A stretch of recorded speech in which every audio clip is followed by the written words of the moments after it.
Estos son los países de Latinoamérica donde no es tan divertido trabajar.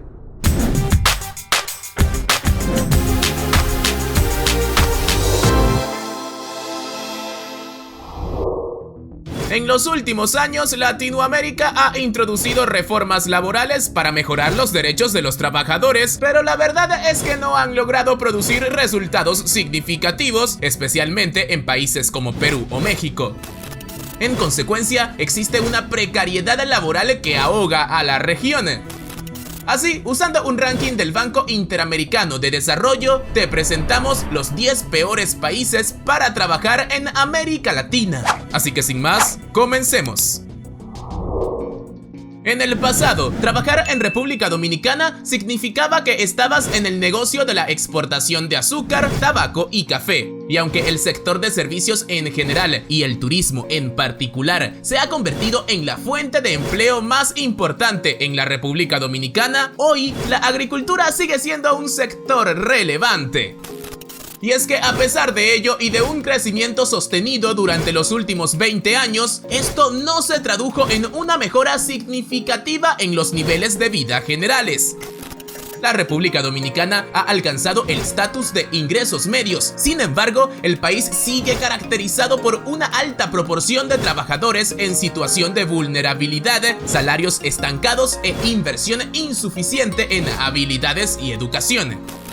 En estos 20 años, la fuerza laboral dominicana se ha vuelto más moderna en términos de mayor participación femenina y más internacional, pero no menos informal, con los trabajadores rurales siendo los más perjudicados, como en muchas otras zonas de América Latina. Perú, en términos económicos, es conocido por ser un país que ha florecido en las últimas décadas, pero al igual que con República Dominicana, esto no se ha traducido en el beneficio general de sus ciudadanos. Hoy, el PIB del país es alrededor de 4.5 veces lo que era a principios del siglo XXI, con la minería representando una parte importante del mercado laboral junto con la pesca y la manufactura. Este crecimiento, impulsado por altos precios internacionales, no ayudó a los cambios necesarios en el empleo, con la productividad laboral desacelerándose desde el año 2010 y manteniéndose muy por debajo del promedio de América del Sur. En Perú, aunque 3 de cada 4 trabajadores pertenecen a la clase media, la desigualdad de ingresos está presente, especialmente entre los grupos indígenas, algo que se refleja en el trabajo infantil que alcanza el 26% desafortunadamente.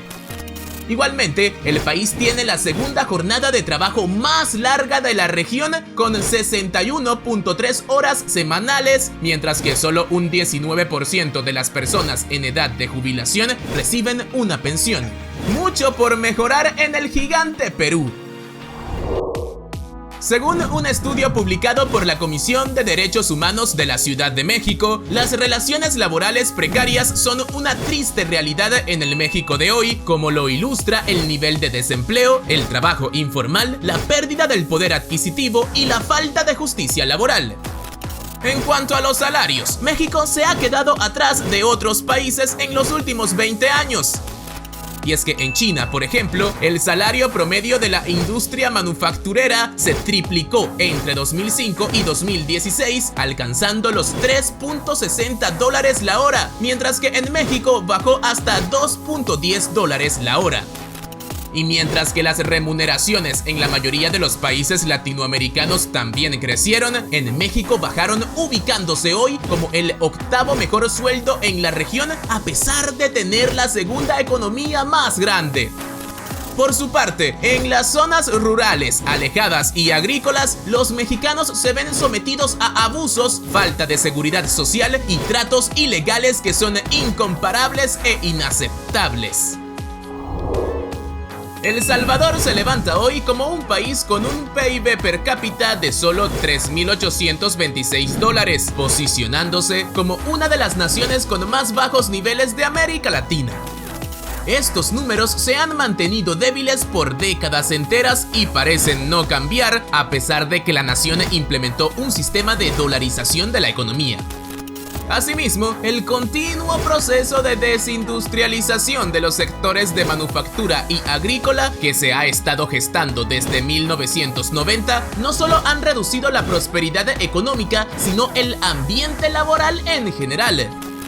Por ello, el 61.9% de los salvadoreños se han volcado a la economía informal, la nación tiene un sueldo mínimo de solo $203 y la tercera peor jornada laboral después de México y Perú, con 58.8 horas a la semana. A la par de las 1.800.000 mujeres salvadoreñas que participan activamente en el mundo laboral, se reporta que 30 de cada 100 se han visto afectadas por actos discriminatorios. Lamentable que a estas alturas del siglo XXI esto siga ocurriendo. A pesar de los esfuerzos para lograr políticas sólidas y de comercio abierto, la economía y el mercado laboral en Nicaragua han mostrado muy pocos cambios en los últimos 10 años. Así, la productividad se ha estancado, lo que ha llevado a un decrecimiento del PIB y del empleo con un rendimiento inferior al promedio latinoamericano. Consecuentemente, las oportunidades laborales son escasas y aunque el desempleo es del 5.5%, más del 70% de los nicaragüenses son del sector informal, en donde los salarios son bajos y sin acceso al seguro social. Los sectores de maquila y agricultura, que involucran a casi el 70% de la población, pueden llegar a generar menos de $2 por día a los trabajadores, mientras que la exposición directa a agrotóxicos se ha hecho cada vez más presente, resultando así en un país que no es propicio para trabajar, pero que con cambios significativos la calidad del trabajo puede salir a flote. Desde que Raúl Castro asumió la presidencia en 2008, Cuba dio pasos modestos para pasar de una economía estatal a un modelo más mixto. Desde entonces, más de 400.000 cubanos, de la fuerza laboral total de más de 5 millones, ingresaron al sector privado como empresarios autónomos o como empleados en pequeñas empresas, siendo autorizada la venta de automóviles y viviendas y el uso de tierras baldías para agricultura. Pero a pesar de ello, no se ha logrado cambiar el precario sistema laboral y hoy el salario promedio de un cubano en el sector estatal es de alrededor de $79 por mes. Con sueldos tan bajos, incluso con precios subsidiados, muchas personas luchan por sobrevivir, incluso a través de remesas y trabajos secundarios. Lamentablemente, en algunos casos, los trabajadores recurren al robo en el lugar de trabajo y venden los bienes hurtados en el mercado negro. Una realidad que esperamos muy pronto cambie para que la vida del cubano aflore. Con más de la mitad de la población viviendo en la pobreza, no sorprende que aproximadamente el 15% de los hondureños se hayan ido en busca de trabajo a otro lugar. Y es que la proliferación de desastres naturales, la mala gestión de la tierra y la privatización de los recursos hicieron de esta antigua y próspera república bananera uno de los peores países en cuanto a condiciones laborales en todo el hemisferio. Honduras, por ejemplo, es uno de los mayores exportadores de ropa y textiles de la región, pero este sector, ocupado en su mayoría por mujeres jóvenes de entornos desfavorecidos con poca educación, les ha dejado en condiciones de explotación laboral, con fallas en el acceso a la salud, largos horarios forzados, pocos periodos de descanso y una paga insuficiente. Y a pesar de la presión de uniones de trabajadores para encontrar mejoras, a menudo estos grupos son recibidos con violencia extrema por parte de antiactivistas. Destaca cada año como alrededor de 100.000 jóvenes graduados no son capaces de encontrar un empleo. Todo esto haciendo de Honduras uno de los peores países para trabajar en América Latina. Para sorpresa de muchos, Guatemala ostenta el récord del menor desempleo en toda América Latina con un 2.5%, pero al mismo tiempo se ubica en el último lugar en términos de indicadores de desarrollo y prosperidad. Y es que con la misma tasa de desempleo que Suiza, se esperaría un mejor mercado laboral en Guatemala. Pero lo cierto es que un 70% de los ciudadanos de este país viven en el sector informal, sin disfrutar de condiciones dignas, libertades, seguridad, igualdad de derechos, salarios dignos o protección social. Es que con una economía dominada por la agricultura, se señala que el 69% del total de los trabajadores del sector son indígenas, quienes en su mayoría son víctimas de violaciones a los derechos laborales con contratos únicamente verbales y que dificultan su inserción en el sistema de seguridad social guatemalteco, además de cualquier nivel de respeto básico que cabría de esperarse de una nación en el mundo moderno. De las 28 millones de personas que viven en Venezuela, casi la mitad se encuentra insertada dentro del ambiente laboral, pero lamentablemente casi todos ellos se ven afectados de diferentes formas por el clima económico. Durante la última década, la crisis venezolana ha alcanzado su punto máximo, consiguiendo los salarios más bajos del mundo con un estimado de entre 2 y 6 dólares mensuales, niveles de hiperinflación de 183% intermensual y severa escasez de toda clase de bienes.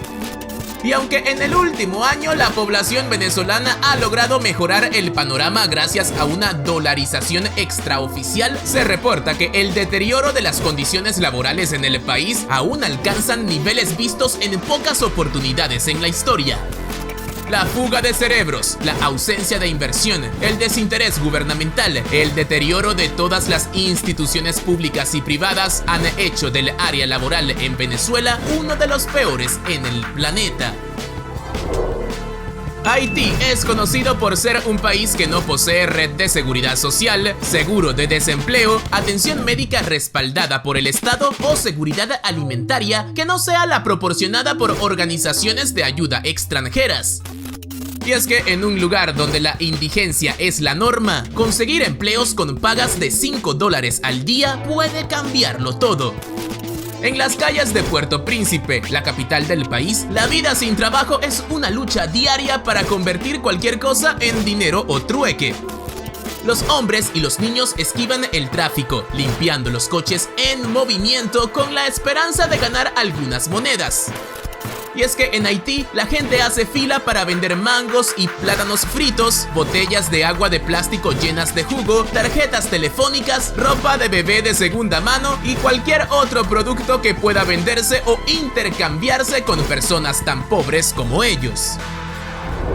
Y así finalizamos este video. Ahora te toca a ti dejar tu comentario acá abajo. ¿Qué opinas sobre este tema? Y ayudarnos dándole me gusta y compartiendo el video. Recuerda nuestras redes sociales @benditoextranjero en Facebook e Instagram. Y por supuesto sigue con otro de nuestros videos.